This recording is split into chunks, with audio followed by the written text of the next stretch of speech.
एक प्रेम कहानी ऐसा भी जो दिल को झकझोर दे। पारिवारिक कहानी है दोस्तों। कहानी को पूरा सुनने के बाद ही आप कुछ निष्कर्ष पर पहुंचेंगे, तो कहानी को पूरा सुनकर जाना। तो चलिए कहानी को शुरू करते हैं। भला किस खूबसूरत थी वो, मेरे घर के सामने रहती थी। खिड़की के पास से उसे घंटों निहारा करता। घर वालों के नाम पर कोई ना था। जब से होश संभाला, मामा मामी ही माता पिता के जगह मिले। उन्होंने ही बताया कि सड़क दुर्घटना में मेरे माता पिता चल बसे थे और मैं कार सीटर पे में बंधा होने के कारण बच गया। ईश्वर की मुझ पर खासी कृपा थी।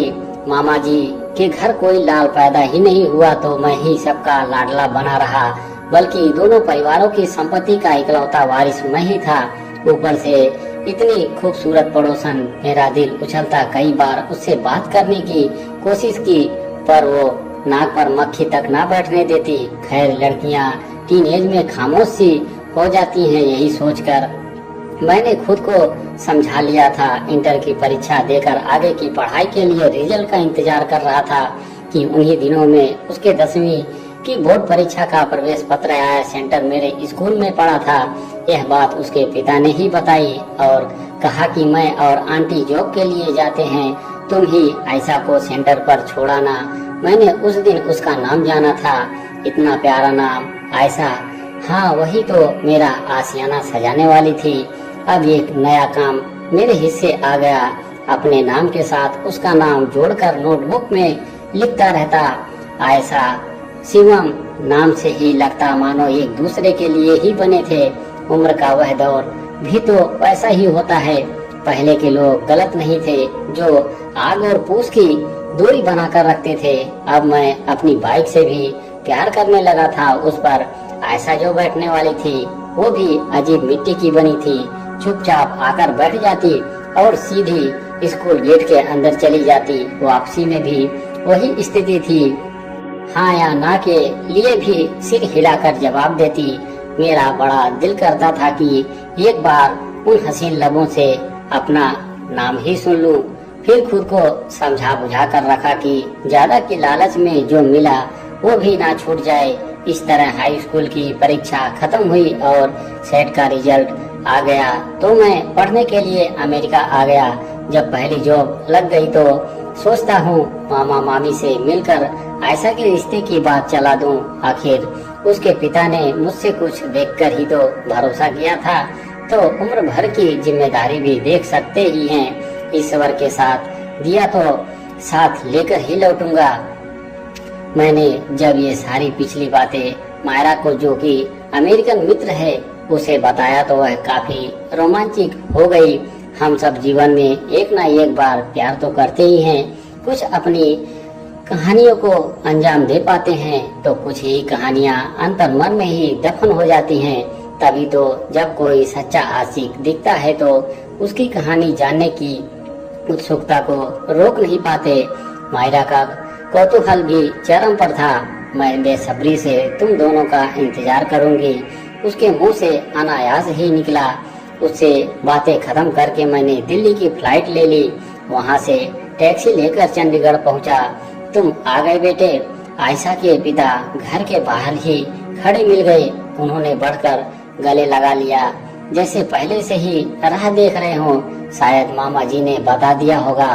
घर में घुसते ही मामी ने सारी राम कथा कह सुनाई। दहेज के लालचियों के हाथ पड़ गई थी। पता नहीं कैसे उसके पड़ोसियों ने पिता को फोन कर दिया और ऐन वक्त पर ना पहुंचते तो जाने क्या हो जाता। चलो बेचारी की जान बच गई। तब से यही करती है। कहते हैं ब्याह के नाम से ही नफरत हो गई है उसे। इतनी बड़ी बात हो गई और मुझसे छुपाया गया। शायद मेरी पढ़ाई में बाधा ना पड़े, यही सोचा होगा।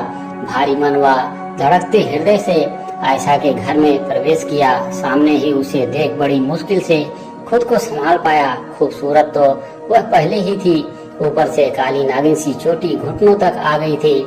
चेहरे पर अब भी वही तटस्थता, जैसे कोई नाराजगी हो। कैसी हो?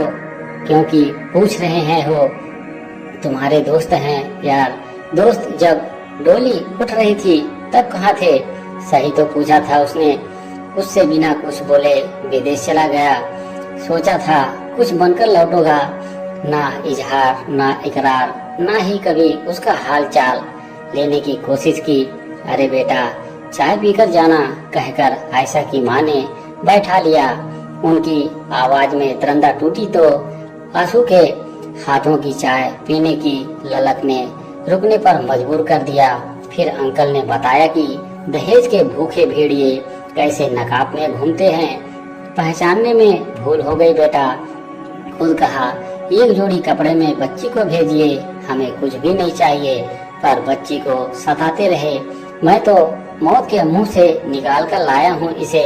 कैसे ही ऐसा था कि तुरंत तलाक मिल गया। चाय के साथ आंसू सामने थी। खूबसूरत मेहंदी लगे हाथ जो अक्सर ख्वाबों में आते और नींद से जगाकर चाय पिलाते थे, उसकी जगह एक जले हुए हाथ का प्याला जब मुझ तक पहुंचा तो चाय हलक से न उतर पाया। रुधे गले से बस इतना ही कहा कि पंडित जी से विवाह की तिथि निकलवा ले, मैं वीजा के लिए देखता हूँ। आयशा के जले अंगों की प्लास्टिक सर्जरी अब अमेरिका में होगी। विवाह की तैयारियां शुरू हो गई। जाने क्या था हम दोनों के बीच की बगैर बोले ही मौन ने प्यार का संदेश पहुंचा दिया था। मेरे शब्दों की गंभीरता ने आयशा के पिता को यह भान करा दिया था कि जो दुख उन्होंने अपनी बेटी के नसीब में लिखा था उसे हरने उसका मसीहा आ चुका है। खिड़की फिर से गुलजार हो गई थी। अभी एक मधुरता आयशा के लावण्य को बढ़ा रही थी। मैं उसकी खूबसूरती में फिर से खो जाना चाहता था, पर काम बहुत थे। शादी सर्टिफिकेट वीजा वगैरह सब निपटा कर मैंने मायरा को फोन किया और यह सारा वृतांत जब कह सुनाया तो खुशी के मारे वह रो पड़ी। मेरे प्रेम कहानी के पूरी हो जाने की खुशी उसके आवाज से 7 समंदर पार तक जा रही थी। प्यार के पंछी जो मिल गए थे, हमारे घोंसले को संवारने की जिम्मेदारी उसने स्वयं ही ले ली और स्वागत की तैयारियों में जुट गई। आखिर ये कुंवारे घर को नवयुगल के सपनों का संसार जो बनाना था। दोस्तों कहानी पसंद आई हो तो एक लाइक जरूर